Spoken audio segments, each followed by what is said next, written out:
NBC's Ali Vitale is back with us. Also staying with us is former prosecutor Charles Coleman, an MSNBC legal analyst. So, Ali, importantly, what are they asking for? And there's some very interesting details in this letter regarding, one or another of these Congress members.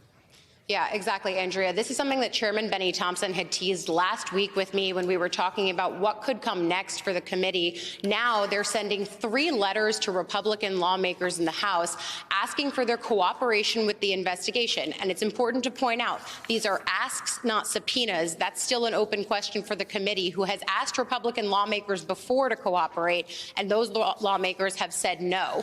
In this instance, we're talking about 3 people who have not yet been asked by the committee. This is their first time being asked. We're talking about Congressman Andy Biggs, Mo Brooks, and Ronny Jackson. And most notably in these letters is what they're asking for from Ronny Jackson, who you see on your screen. This is a Texas lawmaker, the former physician in the White House for then President Donald Trump.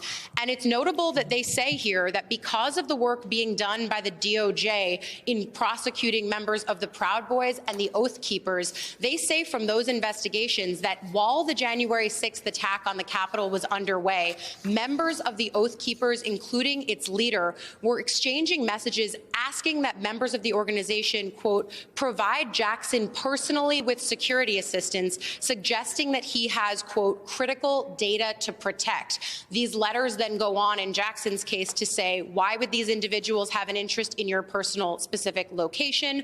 Why do they think that you have critical data to protect? And why would they want to protect you personally on January 6th?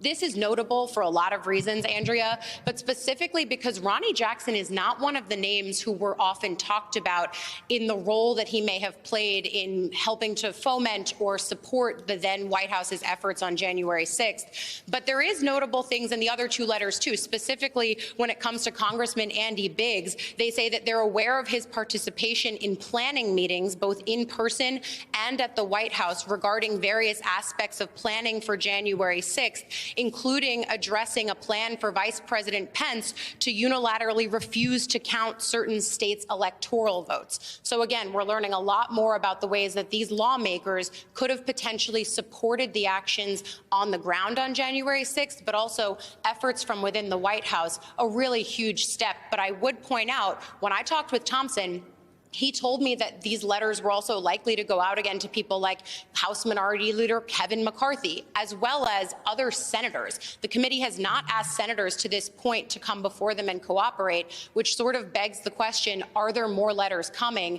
And I think that if I go by what Chairman Thompson told me just a few days ago, it's understandable to wonder if there are.